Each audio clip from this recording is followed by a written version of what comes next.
Some days we are just surviving. But if you got a little bit more, if you got a little bit more oomph, you got a little bit more something, if you can reach for something more today, I have some ideas about things that I do that really help me when I need to shift my mood. Hi guys, it's Rach. Welcome to another episode of the podcast. I'm Rachel. I'll be your host today, your friend forever. And I think that's something that 2020 really taught us, was that life is all of it. It's the good stuff, it's the hard stuff, it's the chaos, it's the grounding, it's the beautiful sunny days, it's all of it.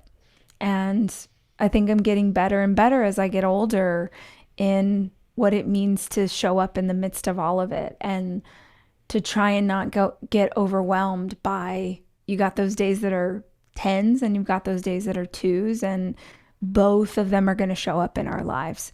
But if you're in a day that's a 2 or a 3, if you're just having a really cruddy time, you can make micro shifts. You can make micro shifts that will make it feel better. I did some of those this morning and ended up putting a little clip on social because I was like, man, I'm really feeling like I want to get this out to the community and tell you guys about this idea. But I also was thinking, there's a caveat. Before I give you some steps that you can take today that are going to make it feel better, there's a caveat to say there are times, there are days, there are seasons when you don't have the frame of mind, when you don't have the ability to make the choice to be intentional, to change your energy, to change your vibration, to try and reach for something that's going to make you feel better. I want to acknowledge that right now, because if you've ever been depressed, if you've ever been inside of grief, if you've ever been in something really hard, it might take everything you've got to get out of bed today. The idea of stacking on one more thing isn't possible. Some days we really only have it in us to just survive. That's real. That's a reality. Some days we are just surviving. But if you got a little bit more, you got a little bit more oomph, you got a little bit more something, if you can reach for something more today, I have some ideas about things that I do that really help me when I need to shift my mood. The first thing that I did today was I got outside and I moved my body. The gym would be cool, right? Because you might be able to get in and get around other people. I haven't been to the gym in like 3 weeks because I've just been working so hard physically, unpacking boxes and cleaning and painting and doing all the things that my body is physically so inflamed. It's honestly looking real good. I'm not going to lie. She's looking real good. Today I looked in the mirror and I was like, well, I might be hurting, but this moving, if I was a professional mover, I might also be able to be a professional model. My body looks amazing right now, if I do say so myself. And if I'm not going to hype me, who is? Haven't been to the gym, been very physically active, but I needed to do something today that was different. And that would be the first thing I'm going to tell you guys. If you feel like you're in a rut, if you feel like it's extra hard and things are going wrong and you kind of feel stuck in that space, you need to shift the energy. One of the first things you need to do is to get outside of the routine you're currently inside of that is making you feel crappy. So for me, that routine was being in the house. Thank you for my new house. Love the new house. So grateful for it. But I needed to get outside of that energy. I needed to physically get outside. I wanted to be outside in the sunshine and the fresh air, as much as it can be fresh air in Los Angeles. I wanted to get outside and I wanted to move my body. And I wanted to move my body in a way that wasn't lifting a box. I want to do something. And this is probably a big key, is like, I want to do something that was for me. That it wasn't about anybody else, and it wasn't about, so much of the house. I know I'm pushing myself too hard and doing probably too much because I'm like, I just want this to be nice for the kids. I just want this to be nice for the kids. And I was like, I really need to take a day and I really need to do some stuff that's just for me. Got outside, first thing went on a walk. And it's worth saying, last night I went to bed and I was feeling really discouraged. I was feeling super exhausted. I was kind of beating myself up. I'm just going to be real. I was beating myself up because there was a lot that I needed to do. There's still a lot of unboxes to unpack and I wanted more done before I started the new week. And I was like, come on, like you can do it. But I've truly My body was so tired. I couldn't do it. So I was like, I'm just going to sit here and read a book. Like, I can't unpack anything else. Last night, I was like, okay, we're not thriving. What can we do to feel better? So I was just like, I need to map out my morning. And I made the decision that I wanted to do a few things. I wanted to move. So I needed to wake up with enough time to drink my coffee because I like a slow morning. By the way, I did an episode last week about how to fix your morning routine in 1 week. And that episode has done so bananas. But I mapped out my morning. I figured out what I wanted to accomplish. So I got up at 6. I had an hour where I got to read and write in my journal and drink my coffee and have a slow morning because that's what I like. 7 o'clock, I was out the door. I went on a 2-mile walk. Nothing crazy. I just want to move my body in the sunshine, listen to some Beyonce, got to have a phone call with my husband because he's in London right now. So we're on different time zones, caught up with him, got back to the house. And then I was like, if we're going to do this, let's do it. So remember I said you need to shake up the energy that you're inside of? One of the big things for me in the last few weeks is just, I've been so grubby, literally sweaty, covered in dirt, cleaning this house, cleaning rooms that don't have walls. It's not bad. It's good. I like that, like, we're going to get this work done and I'm going to be a bog troll and like, we're going to make it work. But at the same time, every single day, I'm hot, I'm sweaty, I'm wearing giant overalls, my hair looks crazy. And I learned something when I was going through my divorce that has really served me well. If I look in the mirror and see how stressed out I am, it multiplies my stress. So I remember in 2020 was the first time I really started to notice just worry lines and gray hairs, and it's part of aging and that's fine, but it really started to bother me because I felt like every time I looked in the mirror I was reminded of all of the hard things that I'm going through. So real talk, in 2020 was the first time that I decided to get Botox. I say Botox because that's the term, but I actually get something called Dysport. It's a different thing. But it was the first time that I got injectables in my forehead. And you can think whatever you want about that. I love it. I am so grateful for it.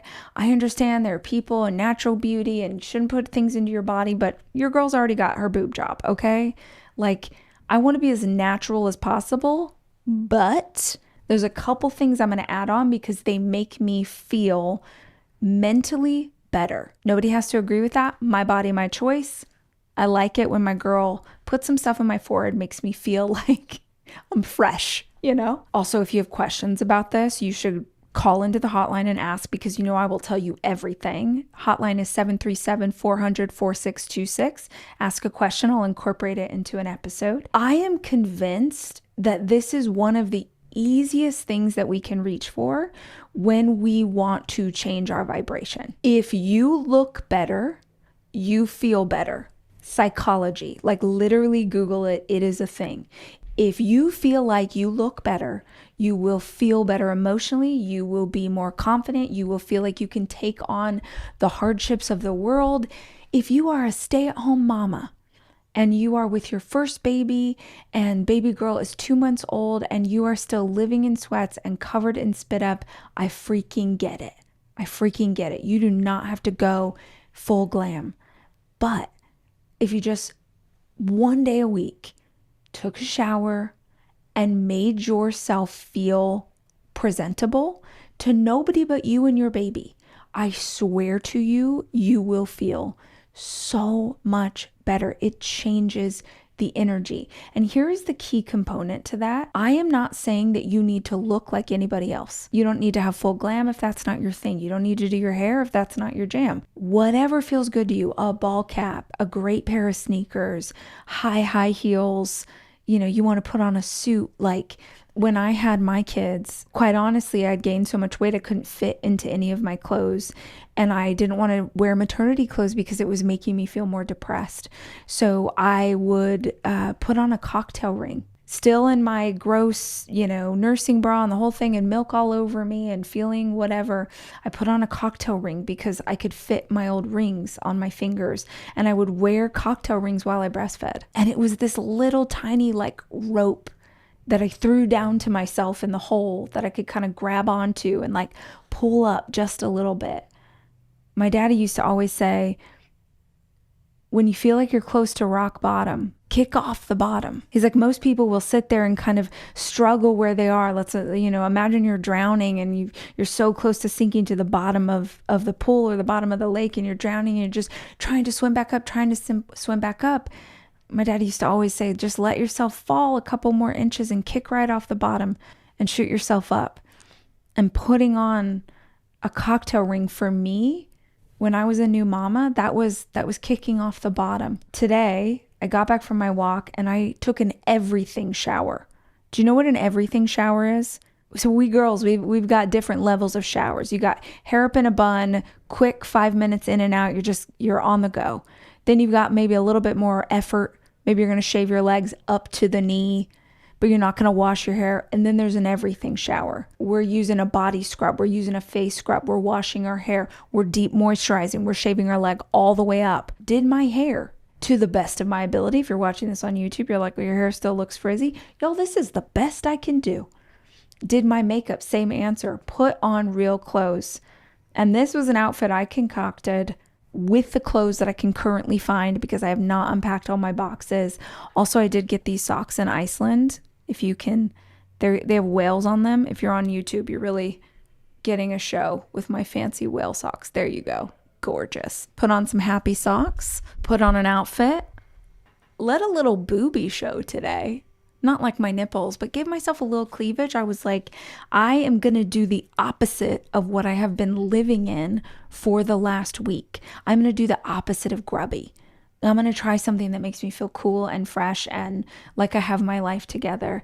And I immediately felt better as soon as I made the decision to wake up and go on the walk. Like last night, when I was feeling discouraged, I immediately felt better right then because I made the decision. I hadn't changed my vibration by doing anything yet, but I had mentally already set myself up for where we were going to go the next day. Changing your environment, changing the vibe, getting outside, moving your body, moving your body, moving your body, moving your body. I've been telling you guys this for a decade. When you move your body, you change your mind. You physically change the chemicals that are happening in your body. You lower your stress hormones. Everything good happens when you move your body. So for me, I just went on a walk. For you, you do what you can with what you've got where you're at. Came back, made myself look better, which made me feel better.